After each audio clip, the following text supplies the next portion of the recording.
നമ്മളുടെ ഒരു long journey ആയിരുന്നു അല്ലേ? അതെ, പണ്ട് തൊട്ടേ തുടങ്ങുവാണെങ്കിൽ അപ്പൊ നമുക്ക് അമ്മയ്ക്ക് സുഖാണോ ചേച്ചി? അമ്മയ്ക്ക് ഇപ്പൊ നല്ല സുഖമാണ്. നല്ല സുഖമാണ്. കാരണം ഞാൻ അമ്മയുടെ കാര്യം പ്രത്യേകം എടുത്ത് ചോദിക്കാൻ കാരണം ഒരു ഇന്റർവ്യൂല് ചേച്ചി പറഞ്ഞിട്ടുണ്ടായിരുന്നു ചേച്ചിയുടെ ഒരു ഫ്രണ്ടിന്റെ ഒരു മരിച്ചെന്ന് പറഞ്ഞ് കോള് വന്നപ്പോ അമ്മ പറഞ്ഞു അതിനാണോ ഇത്ര കിടന്ന് വിഷമിക്കുന്നത്? അപ്പൊ ചേച്ചി എടുത്ത് പറയുകയും ചെയ്തു അതുപോലും അമ്മയ്ക്ക് ഒന്നും അത് കുറെ പേര് അതിന് പോസിറ്റീവ് കമന്റ് എഴുതിയത്.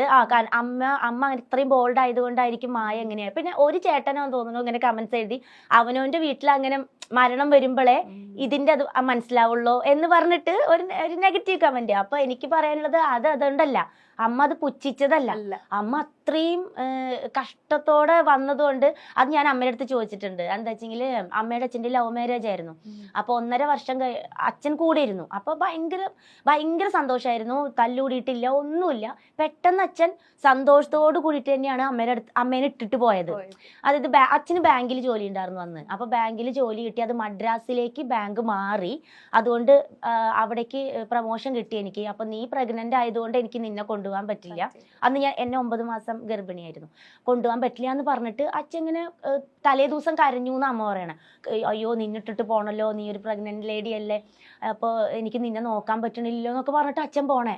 അപ്പൊ നമ്മൾ ആരും ചിന്തിക്കുന്നില്ലല്ലോ അച്ഛൻ പോണത് ഇങ്ങനെ. മേ ബി ഇപ്പോഴത്തെ കുട്ടികൾ അങ്ങനെ ചിന്തിക്കും, ഇയാള് ശരിക്കും അങ്ങോട്ട് തന്നെയാണോ എന്നെ ചതി. അന്ന് അങ്ങനെ എക്സ്പീരിയൻസ് ഉണ്ട്.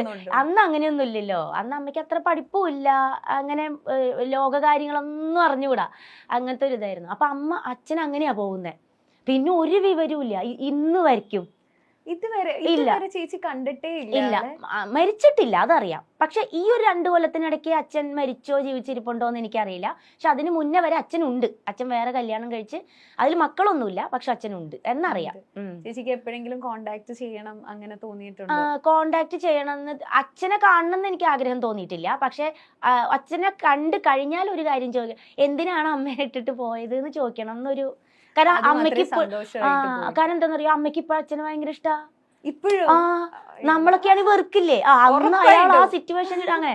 ഇപ്പൊ അമ്മ പറയും അപ്പൊ അമ്മ പറയും അപ്പൊ ഞാൻ പറയും അച്ഛൻ ഒരു ദുഷ്ടനാണ്, അങ്ങനെയൊക്കെ ഞാൻ വെറുതെ എങ്ങനെ പറയും. അപ്പൊ അമ്മ പറയും അതിപ്പോ എന്ത് ചെയ്യാനാ, അച്ഛന് ഒരു കുഴപ്പം ഉണ്ടായിരുന്നില്ല. അപ്പോഴും അമ്മ പറയും അച്ഛന് ഒരു കുഴപ്പം ഉണ്ടാവില്ല, ഭയങ്കര സ്നേഹമായിരുന്നു, ചിലപ്പോ എനിക്ക് വിധി ഉണ്ടാവില്ലായിരിക്കും. അങ്ങനെ പറയിച്ചേ. അതുമാതിരി ചില പാട്ടൊക്കെ കേൾക്കുമ്പോ അച്ഛൻ പാടുമായിരുന്നു, അച്ഛൻ പാടുന്ന പാട്ടായിരുന്നു എന്നൊക്കെ പറയും അമ്മ. ഇപ്പോഴും ഇഷ്ടമൊക്കെ ഇടയ്ക്ക് അമ്മ പറയും പിന്നെ നിന്റെ അച്ഛനെ. ഞാൻ പറയാം അമ്മയ്ക്ക് എപ്പോഴും അച്ഛനോട് എപ്പോഴേലും വെറുപ്പ് തോന്നിയിട്ടുണ്ട്, അല്ലെങ്കിൽ ഇഷ്ടമില്ല എന്ന് തോന്നുന്നു. അപ്പൊ അമ്മ പറയും നിന്റെ അച്ഛനല്ലേ, അങ്ങനെ പറയും. മനസ്സിലായി. ഇപ്പൊ അമ്മ ഇപ്പം ചേച്ചി ഉണ്ടായി കഴിഞ്ഞിട്ട് അല്ലെങ്കിൽ അതിന് മുമ്പ് അമ്മയുടെ അടുത്തേക്ക് ചെന്നപ്പോഴും അവരും വീട്ടിൽ കേട്ടിട്ടില്ല. അന്നൊക്കെ ജാതി ഭയങ്കര പ്രശ്നമാണേ. അപ്പൊ അച്ഛൻ അംബീഷനാ, ജാതി പറയാൻ പാടില്ല, പക്ഷെ നമ്മുടെ കഥ നമ്മുടെ കഥയല്ലേ. അപ്പൊ അന്ന് എപ്പോഴാ 40 കൊല്ലം മുമ്പത്തെ കാര്യം കേട്ടോ പറയണം. അന്ന് ജാതി ഭയങ്കര പ്രശ്നമാണ്.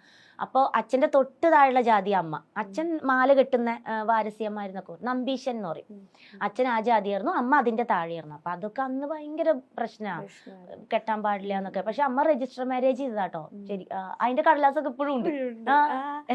പിന്നീട് അവർ കോണ്ടാക്ട് ചെയ്തില്ല, അമ്മയുടെ ഫാമിലി ഒന്നും ഇല്ല. അവർക്ക് അത് ഇല്ല, അവർക്ക് ഭയങ്കര ഇല്ല. സ്നേഹിച്ചു പോവാന്ന് പറഞ്ഞാൽ അന്ന് ഭയങ്കര തെറ്റാണ്. എന്നുവെച്ചാൽ അമ്മയുടെ വീട്ടുകാരും അമ്മേനെ കല്യാണം കഴിച്ച് കൊടുക്കണം എന്നുള്ള ഒരു മനസ്സും ഉണ്ടായിരുന്നില്ല. അതുകൊണ്ടാണ് അമ്മ 30-32 വയസ്സ് വരെ അമ്മ വീടിന് വേണ്ടി കഷ്ടപ്പെട്ടു. ജോലിക്ക് പോവായിരുന്നു അമ്മ, വീട്ടുപണിക്ക്. 4ാം ക്ലാസ് മുതൽ അമ്മ വീട്ടു ജോലിക്ക് പോവായിരുന്നു, അമ്മയുടെ 4ാം ക്ലാസ്സിൽ പഠിപ്പൊക്കെ നിർത്തിയിട്ട്. അപ്പൊ അത് വിട്ടിട്ട് 30 വയസ്സ് വരെയും അമ്മ വീടിന് വേണ്ടി അമ്മയുടെ അനിയത്തിമാരൊക്കെ പഠിച്ചു, അവരൊക്കെ പഠിച്ച് ബോംബെയിലൊക്കെ ജോലിയായി, അവരൊക്കെ സെറ്റിൽഡായി.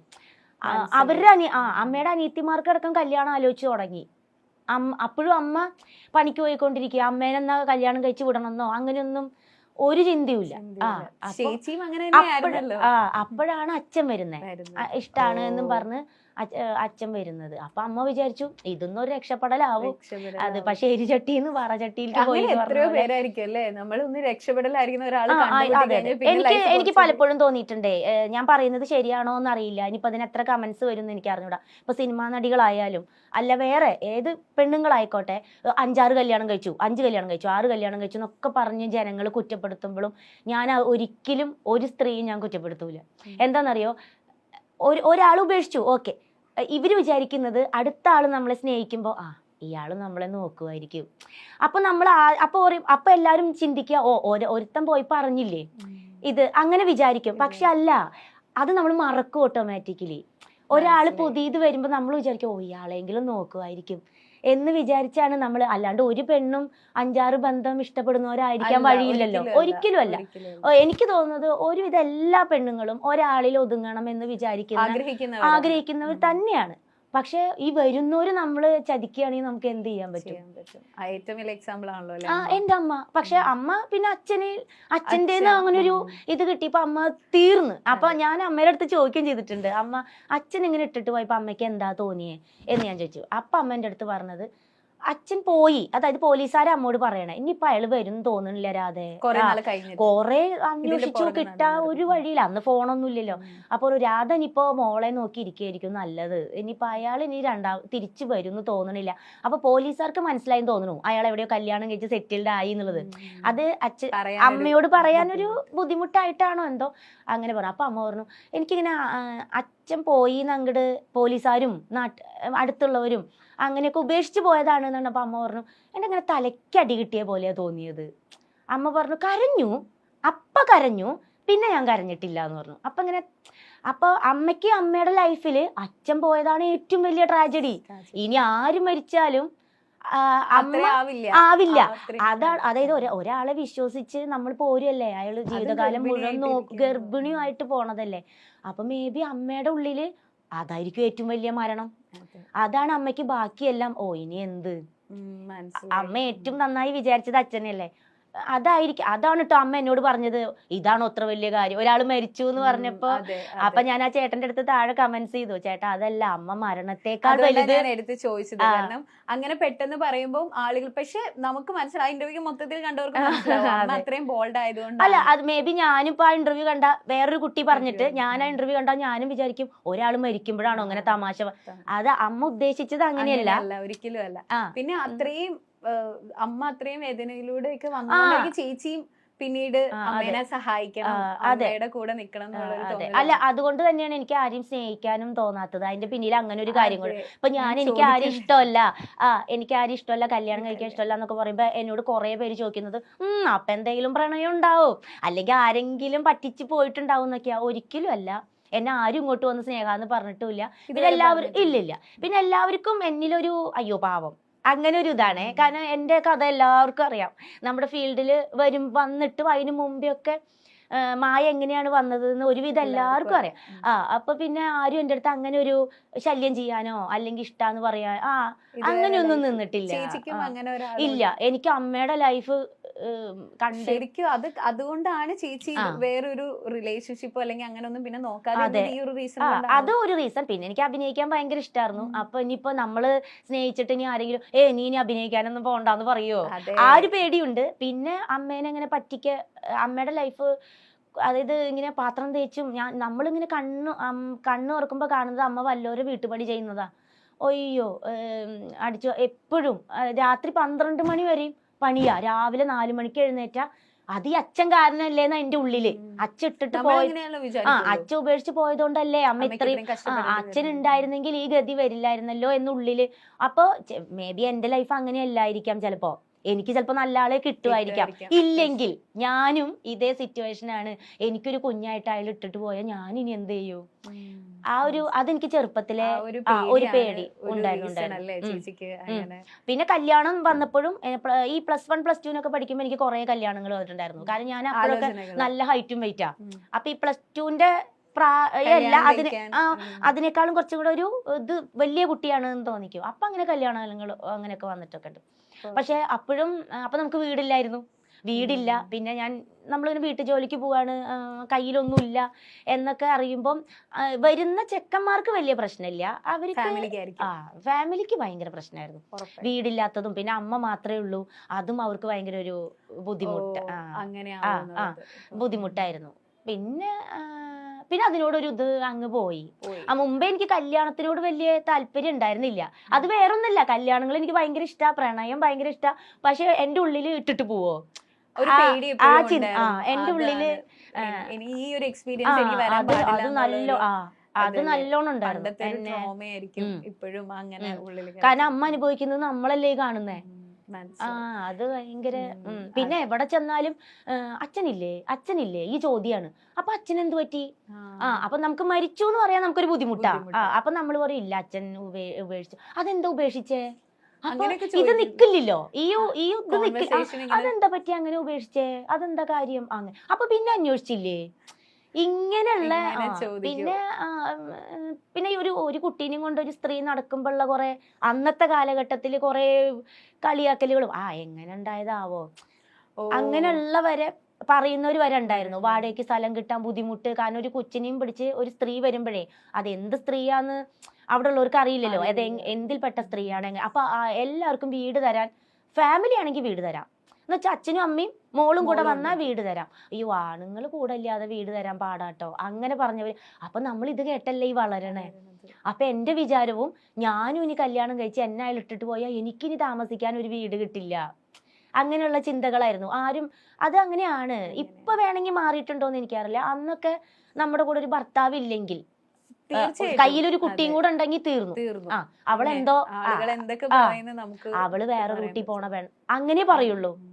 അതൊക്കെ അമ്മ എത്രയോ അമ്മ കേട്ടിട്ടൊക്കെ ഉണ്ട്. പക്ഷെ അങ്ങനെയല്ലാന്ന് പ്രൂവ് ചെയ്യാൻ നമ്മൾ പിന്നെ അവിടെ ആ നാട്ടില് നിന്ന് വീട്ടുപണി ചെയ്ത് ഒരു 4-5 കൊല്ലം എടുത്തു. നമ്മൾ അങ്ങനെ നടക്കുന്നതല്ല, നമ്മൾ വീട്ടുപണി ചെയ്ത് ഭർത്താവ് ഉപേക്ഷിച്ച് പോയതാണ്, അതുകൊണ്ട് വീട്ടുപണിയൊക്കെ ചെയ്ത് ജീവിക്കുന്നതാണ് എന്ന് ഒരുപാട് പേര് കളിയാക്കിയിട്ടുണ്ട്.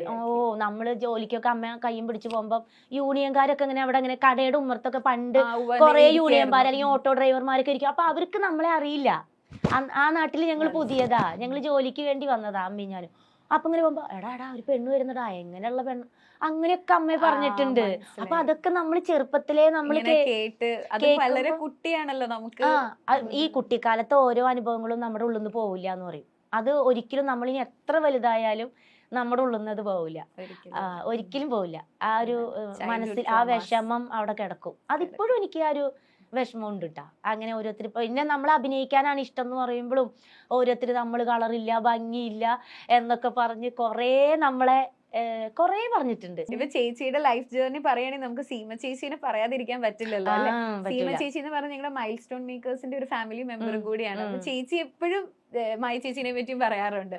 സീമ എന്ന് പറഞ്ഞിട്ടുള്ള ചേച്ചി ഞാൻ എപ്പോഴും എനിക്ക് അത്ഭുതം തോന്നാറുണ്ട്. ഇങ്ങനെ അറിയ പോലും ഇല്ല, ഇന്നിട്ട് ഒരാൾക്ക് വേണ്ടി അത്രയും എഫേർട്ട് എടുത്ത് ഒരു വീട് വെച്ച് കൊടുക്കാൻ പറഞ്ഞ അത് ഒരു വലിയ മനസ്സാ. കാരണം ചേച്ചി ഞാനും ഒരു കോണ്ടാക്റ്റും ഇല്ല. ചേച്ചീനെ നമുക്കറിയാം, പക്ഷെ ചേച്ചിക്ക് എന്നെ അങ്ങനെ അറിയില്ല. കാരണം ചേച്ചി അങ്ങനെ കോമഡി കാണുന്നത് കുറവാണ്, അതിന് നേരമില്ല പാവം. വീട്ടിലിരിക്കുകയില്ല, ഇങ്ങനെ ഇതുപോലെ കുറെ ഇത് സഹായങ്ങൾ ചെയ്യണോണ്ട് അതിനോടും അല്ലെങ്കിൽ സീരിയലില് അങ്ങനെ പോകുമ്പോ അങ്ങനെ. അപ്പൊ ചേച്ചിക്ക് എന്നെ കറക്റ്റായിട്ട് എന്നെ അറിയില്ല. അപ്പൊ അത് പറഞ്ഞത് വിജയകുമാരി എന്ന് പറഞ്ഞിട്ടൊരു ആർട്ടിസ്റ്റ് ഉണ്ട് നാടകത്തിന്റെ, അവരെ സായികുമാർ സാറിന്റെ ഒക്കെ വൈഫിന്റെ ചേച്ചിയാ. അപ്പൊ അവരാണ് സീമ ചേച്ചിയുടെ അടുത്ത് പറഞ്ഞത്. അപ്പൊ അവര് ഞാനായിട്ട് നല്ല കമ്പനിയാ. അവര് ഏഷ്യാനെറ്റ് കോമഡി സ്റ്റാറിൽ വരുമ്പോ എന്റെ റൂമിലാണ് റെസ്റ്റ് ചെയ്യണമെങ്കിലൊക്കെ വരിക. അപ്പൊ ഞങ്ങൾ ഭയങ്കര കൂട്ടാ. അപ്പൊ ഇങ്ങനെ എന്റെ കാര്യങ്ങളൊക്കെ ചോദിക്കും, വീട്ടിൽ ആരൊക്കെ ഉണ്ട് അങ്ങനെ ചോദിക്കുമ്പോ അങ്ങനെ വാടകയ്ക്കാണ് എന്നൊക്കെ പറഞ്ഞപ്പോ ചേച്ചി പറഞ്ഞു അയ്യോ നീ ഒരു പെൺകുട്ടിയല്ലേ, സ്വന്തമായിട്ടൊരു വീട് വേണ്ടേ എന്നൊക്കെ ചോദിച്ചു. അപ്പൊ ഞാൻ പറഞ്ഞു വീട് വേണം, പക്ഷെ നമ്മൾ അതിനു വേണ്ടി കുറെ പഞ്ചായത്തിലൊക്കെ ഞങ്ങൾ എഴുതി കൊടുത്തതാ നമ്മുടെ നാട്ടിലുള്ളപ്പോ ഒത്തിരി. പക്ഷെ അവിടെ നിന്നൊക്കെ ഇൻസൾട്ടിങ് മാത്രമേ ഉണ്ടായിട്ടുള്ളൂ നമുക്ക്. ഒരുപാട് പഞ്ചായത്തുകാരുടെ അടുത്തൊന്നും എന്ന് വെച്ചാൽ ആരും ഇല്ലല്ലോ ചോദിക്കാനും പറയാനൊന്നും. പക്ഷെ നമുക്ക് മേ ബി ഇത് പാസ്സാവും. ഈ നമ്മുടെ ഈ ഇതുണ്ടല്ലോ ഇപ്പം വീടിന്റെ എഴുതി കൊടുക്കുന്ന ഒരു സംഭവം ഉണ്ട്, മിച്ചഭൂമി എന്നാണ് പണ്ട് പറഞ്ഞിരുന്നത് കേട്ടോ. അന്നൊക്കെ ഞങ്ങൾ 8-9 പ്രാവശ്യം എഴുതി കൊടുത്തിട്ടുണ്ട്. അപ്പോഴൊക്കെ നമുക്ക് ഇടയ്ക്ക് പാസ്സാവും, പിന്നെ അത് എങ്ങടാ പോണേന്ന് അറിയില്ല. അതായത് കമ്മ്യൂണിസ്റ്റുകാർ കയറുമ്പോ പറയും കോൺഗ്രസ്സുകാർ ഭരിച്ചിരുന്നപ്പോഴാണല്ലോ പാസ്സായത്, അപ്പൊ ഞങ്ങൾക്ക് അറിയില്ല കേട്ടോ, അവർക്ക് അറിയുള്ളൂ. പിന്നെ കോൺഗ്രസ് ഭരിക്കുമല്ലോ, അപ്പോഴും പാസ്സാവും. അപ്പൊ ഇവര് പറയും അയ്യോ അത് കമ്മ്യൂണിസ്റ്റുകാർക്ക് കേട്ടോ അറിയുള്ളൂ, നമുക്കറിയില്ല. പാർട്ടിക്കാർ അങ്ങോട്ടും ഇങ്ങോട്ടും പറയും ഞങ്ങൾക്കറിയില്ല. നമ്മൾ പിന്നെ അത് ആരോട് പോയി ചോദിക്കും? ഒരമ്മയും മോളും ഉള്ളൂ, അത് ആരോടാ പോയി ചോദിക്കുക? അത് കഴിഞ്ഞ് ഞങ്ങൾ ഒരിക്കൽ പഞ്ചായത്തിൽ വേറൊരു ചേച്ചി ഞങ്ങളുടെ അടുത്ത് പറഞ്ഞു മായ രണ്ടാമത് ഇങ്ങനെ വീടിന് എഴുതി കൊടുക്കുന്നുണ്ട് മിച്ചഭൂമിക്ക്, ഒന്ന് പോയി പറയാറുന്നില്ലേ എന്ന് വെച്ച്. അങ്ങനെ ഞാനും അമ്മയും ഒരു കല്യാണത്തിന് പോയിട്ട് തിരിച്ചു വരുമ്പോഴാണ് ഇങ്ങനെ പറഞ്ഞത്. അപ്പൊ ഞങ്ങൾ ശരി എന്നാ പിന്നെ കയ്യോടെ അതങ്ങ് പറയാം, ചിലപ്പോ അപ്പൊ വീട് കിട്ടിയാലോ എന്ന് വിചാരിച്ച് ഞങ്ങൾ ഇതുപോലെ ഒരു പഞ്ചായത്ത് ഓഫീസറോട് എന്ന് പറഞ്ഞു ഇങ്ങനെ മിച്ചഭൂമിക്ക് എഴുതി കൊടുക്കാൻ വേണ്ടി വന്നാണ്. ഞാൻ 7ലാ. അമ്മ ആരോടും തർക്കുത്തരം പറയില്ല. അമ്മയ്ക്ക് അമ്മ അങ്ങനെ ഒരു ഒതുങ്ങിയ ടൈപ്പാ. ഞാൻ പിന്നെയും പറയും, അമ്മ ഒന്നും പറയില്ല. അപ്പോൾ അപ്പോൾ അമ്മയുടെ കഴുത്തിലൊരു മാല കിടപ്പുണ്ടായിരുന്നു, ഗോൾഡ് കവറിങ്ങിൻ്റെ മാല. അപ്പം നമ്മളിങ്ങനെ മിച്ചു അപ്പം എന്താ കാര്യം എന്ന് വെച്ചു ഈ സാറ്. അപ്പം അമ്മ പറഞ്ഞു ഇങ്ങനെ മിച്ചഭൂമിക്ക് എഴുതി കൊടുക്കണ്ടെന്ന് കേട്ടു, അപ്പം അതിന് വേണ്ടി വന്നതാണ്. അപ്പം ഇയാൾ എടുത്ത വഴിക്ക് പറയാ, ആ മാല അങ്ങ് ഉരി വിറ്റാ പോരെ, ഞങ്ങളെ ബുദ്ധിമുട്ടിക്കണോ, വിറ്റാ നിങ്ങൾക്ക് സ്ഥലം മേടിച്ചൂടെ? അത് ഇങ്ങനെയൊക്കെ ഇഷ്ടം പോലെ. അത് അയാൾക്ക് അറിയുമായിരിക്കും അത് സ്വർണ്ണമല്ല എന്നും, അതൊക്കെ അയാൾക്ക് അറിയാം. പക്ഷെ ഒരു ക്രിമികടി അത് പല ഗവൺമെന്റ് ഓഫീസ് അവരെന്ത് വിചാരിക്കുന്നു എനിക്കറിയില്ല. പക്ഷെ നമ്മുടെ അനുഭവമാണ് പറയുന്നത്. നമ്മളെ പോലുള്ള സാധാരണക്കാർ ചെന്നാൽ നമ്മളെ 8 വട്ടം കറക്കും, അങ്ങനെ പുച്ഛിച്ചങ്ങ് വിടും നമ്മളെ. അങ്ങനെ ഒരു കുറെ അനുഭവിച്ചിട്ടുണ്ട്. അങ്ങനെ നമ്മൾ പഞ്ചായത്തിലൊക്കെ പോകുമ്പോഴേ നമ്മളെ കുറെ, എന്നാൽ നമ്മൾ എന്തിനെങ്കിലും ഒരു എത്തി നമ്മളല്ലെങ്കിൽ പിന്നെ പൊസിഷനിലെത്തി ഭയങ്കര. അപ്പൊ ഞാൻ വിചാരിക്കും നമുക്ക് എന്തെങ്കിലും ഉണ്ടെങ്കിലേ എപ്പോഴും വിലയുള്ളൂ. ഇനിയിപ്പോ കാശിനെ വേണമെന്നില്ല, കാശുണ്ടെങ്കിൽ വേറെ വില. അതല്ല ഇപ്പൊ ഇച്ചിരി എന്തെങ്കിലും ഒരു പൊസിഷൻ ഉണ്ടെങ്കിൽ നമ്മളെല്ലാവർക്കും ഭയങ്കര വിലയാണ്. അപ്പൊ ഞാൻ ആലോചിക്കും, അപ്പൊ ഈ സാധാരണക്കാരെയൊക്കെ ഒരു ഗതിയെ, കൂലിപ്പണിക്കാരായിക്കോട്ടെ, അവരൊക്കെ ഞാൻ എപ്പോഴും ആലോചിക്കും അവരെത്ര കഷ്ടപ്പെടുന്നുണ്ടായിരിക്കും ഒരു വീട് വെക്കാനും. സ്വന്തമായിട്ട് സ്ഥലം മേടിച്ച് ഒരു വീട് വെക്കാൻ വേണ്ടി ചെല്ലുമ്പോ തന്നെ എന്തൊക്കെ അവരെന്നിട്ട് ഓടിക്കും അറിയോ, എന്തൊരു വിഷമം. ചിലപ്പോൾ അവരവര് ഒരു ദിവസത്തെ പണി ഇട്ടിട്ടായിരിക്കും പഞ്ചായത്തിലാണെങ്കിലും മുനിസിപ്പാലിറ്റിയിലൊക്കെ പോയിട്ട് വരുന്നത്. പക്ഷെ ഭയങ്കര അപ്പൊ സങ്കടം വരും. അപ്പൊ അമ്മ ഇങ്ങനെ നിന്നു സങ്കടം വന്നിട്ട്, അതൊന്നും മറക്കാൻ പറ്റില്ല നമുക്ക്. അപ്പൊ ഞാൻ അങ്ങനെ ആലോചിക്കും, അമ്മേനെ ഒരിടത്തും തല കുനിപ്പിക്കരുത്. അതെനിക്ക് ഭയങ്കര നമുക്ക് അമ്മ എന്ന് പറയണതാണ്. നമ്മള് രണ്ടുപേരാണെങ്കിലും ഇവിടെ ഇരിക്കും, നമ്മളുടെ അമ്മ അതും എനിക്ക് ഉണ്ടായിരുന്നു കേട്ടോ. അപ്പൊ നമ്മൾ ഒരാളെ സ്നേഹിച്ചു പോയി അല്ലെങ്കിൽ അങ്ങനെയൊക്കെ പറയുമ്പോ അമ്മ അവിടെ തല കുനിയുന്നേ. എപ്പോഴും അമ്മമാരെ തലയ്ക്കാടുക. മക്കള് ചിലപ്പോ അമ്മ അറിയുന്നുണ്ടാവില്ല മക്കള് ചെയ്യുന്ന തെറ്റ്. പക്ഷെ നമ്മൾ എന്ത് തെറ്റ് ചെയ്താലും അതെങ്ങനെയാ, തള്ളയല്ലേ വളർത്തിയേ, തള്ള എങ്ങനെയല്ലേ എന്നാണ് നാട്ടുകാർ പറയാ. പക്ഷെ അമ്മമാരത് അറിഞ്ഞിട്ട് പോലും ഉണ്ടാവില്ല. നമ്മുടെ അല്ലേ നമ്മൾ ചിലപ്പോ വീട്ടിലിരിക്കുന്ന അമ്മ ഇതൊന്നും അറിഞ്ഞിട്ടുണ്ടാവില്ല. നമ്മളായിരിക്കും വീട്ടിൽ നിന്ന് ഇറങ്ങിപ്പോയി ഓരോ തെറ്റും ചെയ്യുന്നത്, അമ്മമാരെ അറിയുന്നുണ്ടാവില്ല. അപ്പൊ പക്ഷെ നാട്ടുകാരെന്താ പറയാ, അവളുടെ അമ്മ അങ്ങനെയാ, പിന്നെ എങ്ങനെയാ, അതാണ് വരിക. പക്ഷെ എന്റെ അമ്മ എന്നല്ല, മൊത്തത്തില് ഏത് അമ്മയും അച്ഛനാണെങ്കിലും വളർത്തു ദോഷാന്നേ പറയുള്ളൂ. പക്ഷെ അമ്മമാർക്ക് നമ്മുടെ പിന്നാലെ വരാൻ പറ്റുമോ 24 മണിക്കൂറും? നമ്മളെവിടെയൊക്കെ പോകണു എന്നുള്ളത് അവര്. അപ്പൊ ഞാൻ ഒരിക്കലും അമ്മനി തല കുനിക്കാൻ പാടില്ല. ഇപ്പൊ മായ അങ്ങനെ ഒരു തെറ്റ് ചെയ്തു എന്ന് പറഞ്ഞിട്ട് അതും ഒരു റീസൺ. അപ്പൊ നമ്മള് സീമ ചേച്ചിയിലേക്കല്ലേ വന്നത്. അല്ല, അപ്പൊ ചേച്ചിയുടെ അടുത്ത് ഇങ്ങനെ പറഞ്ഞു ഒരു അമ്മയും മോളും മാത്രമേ ഉള്ളൂ, അപ്പൊ എന്തെങ്കിലും ഒരു സഹായം ചെയ്തു കൊടുക്കാൻ പറ്റുമെങ്കിൽ നല്ലതാ എന്ന് പറഞ്ഞു. അവിടുന്ന് അപ്പൊ വിജയ ചേച്ചി എൻ്റെ അടുത്ത് പറഞ്ഞു, ഞാൻ സീമ ചേച്ചിയുടെ അടുത്ത് ഇങ്ങനെ പറഞ്ഞിട്ടുണ്ട്, ചിലപ്പോ നിന്നെ അവള് വിളിക്കും എന്ന് പറഞ്ഞു. ശരി എന്ന് പറഞ്ഞു. പിന്നെ അവിടുന്ന് ഒരു 3-4 മാസം കഴിഞ്ഞിട്ടാണ് എന്നെ വിളിക്കണേ ചേച്ചി, ഇങ്ങനെ ഒരു വീടിനെ കുറിച്ച് സംസാരിക്കണം. അപ്പൊ എൻ്റെ അടുത്ത് പറഞ്ഞു നടക്കുമെന്നൊന്നും അറിയില്ല, നമുക്ക് നോക്കാം എന്ന് പറഞ്ഞു. അങ്ങനെയാണ് പിന്നെ ഫേസ്ബുക്കിലും അങ്ങനെയൊക്കെ ഇട്ട് പിന്നെ ഓരോ പുറത്തുള്ള ആൾക്കാർ ഇങ്ങനെ സഹായങ്ങളൊക്കെ ചെയ്തിട്ടാണ്. എന്നിട്ടും ഒന്ന് ബുദ്ധിമുട്ടി. 6 മാസത്തോളം നമ്മൾ വീടിന്റെ തറ മാത്രം പണിത് പിന്നെ അങ്ങോട്ട് പണിയാൻ പറ്റാതെയൊക്കെ സഫർ ചെയ്തു. അപ്പൊ നമ്മൾ സാരില്ല, സ്ഥലം ഉണ്ടല്ലോ. മറ്റത് നമുക്ക് സ്ഥലവും ഇല്ല വീടും ഇല്ല എന്നല്ലായിരുന്നു. ഇപ്പൊ സ്ഥലം ഉണ്ടെന്ന് പറയാലോ. എറണാകുളത്ത് ഒരു 5 സെന്റ് സ്ഥലം ഉണ്ട് നമുക്ക് പറയാലോ, കുഴപ്പമില്ല ചേച്ചി, പറ്റുമ്പോ നമുക്ക് കുടിലെങ്കിലും വെച്ച് കെട്ടാം, ചേച്ചി വിഷമിക്കണ്ടെന്ന് പറഞ്ഞു. പക്ഷെ എനിക്ക് വിഷമം ഉണ്ടായിരുന്നില്ല സത്യമായിട്ടാ. എന്താന്ന് വെച്ചാ എനിക്ക് വീടിന്റെ ഇതിനെ പറ്റി അറിയില്ല. എന്നുവെച്ചാൽ വീടില്ലാത്തതിന്റെ ചിന്തിക്കുന്നില്ല നമ്മള്. വീട് എന്തായാലും നമുക്കൊരു വീട് വെക്കാൻ പറ്റില്ല, അപ്പൊ അതിനെ കുറിച്ച് പറയണ്ടല്ലോ എന്നാണ് എന്റെ. അപ്പൊ ചേച്ചി പറഞ്ഞു അല്ലല്ല, ഞാനല്ലേ നിനക്ക് വീട് വെച്ച് തരാന്ന് പറഞ്ഞ സ്ഥലം മേടിച്ചത്, അത് ചെയ്തേ പറ്റൂന്ന് പറഞ്ഞിട്ട് ഇവിടെ പറയാൻ പാടുമെന്ന് എനിക്കറിയില്ല. ചേച്ചിയുടെ ഗോൾഡ് കൊണ്ട് പണയം വെച്ച്, ചേച്ചിയുടെ ഉള്ള ഗോൾഡ് കൊണ്ടുപോയി ചേച്ചി പണയം വെച്ചിട്ടാണ് കട്ടില പണിത്. ചേച്ചി പറഞ്ഞു നമുക്ക് നോക്കാം, പൈസ നമ്മൾ പറഞ്ഞിട്ടുണ്ട്. ഞാൻ പറഞ്ഞു എന്നിട്ട് എനിക്ക് പേടിയായി, ഇത് എന്ത് ചെയ്യോ എടുക്കാൻ, നമ്മുടെ ഇത് എടുക്കാൻ എന്താ ചെയ്യണ്ട. ചേച്ചി പറഞ്ഞു അത് ഞാൻ എങ്ങനെയെങ്കിലും, ഞാൻ വർക്ക് ചെയ്യുന്നില്ല, ഞാൻ എങ്ങനെയെങ്കിലും എടുത്തോളാം, നിനക്കൊരു വീടാവട്ടെ എന്നും പറഞ്ഞിട്ട് ചേച്ചി ആദ്യം ആ കട്ടില വെക്കുന്നത് എനിക്ക് തോന്നുന്നു ചേച്ചിയുടെ ഗോൾഡ് പണയം വെച്ചിട്ടാ. പിന്നെയാണ് ആൾക്കാർ അങ്ങനെയൊന്നും നമുക്ക് പൈസ തരില്ലല്ലോ. ഇതൊക്കെ പറഞ്ഞും കേട്ടും അത് സത്യമാണോ എന്ന് അറിഞ്ഞ് തരാൻ തോന്നിയാലൊക്കെ ഇല്ലേ തരുള്ളൂ. അങ്ങനെ പിന്നെ ഓരോരുത്തർ 20,000 10,000 അങ്ങനെയൊക്കെ ഓരോരുത്തർ ഇങ്ങനെ അമേരിക്കയിൽ നിന്നും ദുബായിൽ നിന്നൊക്കെ ഇങ്ങനെ അയച്ചു തുടങ്ങിയപ്പോഴാണ് നമ്മള് വീട് പണി തുടങ്ങിയത്. തുടങ്ങിയത്. പിന്നെ നമ്മളെ സഹായിച്ച ഒരുപാട് പേരുണ്ട് കേട്ടോ. ജോർജ് മെൻ എന്ന് പറഞ്ഞിട്ട് ഒരു ഫാമിലി, ജോർജ് മെൻ സാറും ഫാമിലി, പിന്നെ നടാഷ എന്ന് പറഞ്ഞിട്ട്, പിന്നെ ഞാൻ കാണാത്ത ഒരുപാട് ആൾക്കാർ ആളുകളുണ്ട് നമ്മളെ എനിക്ക് വേണ്ടി സഹായിച്ചത്. അപ്പം അങ്ങനെയാണ് വീടായത്.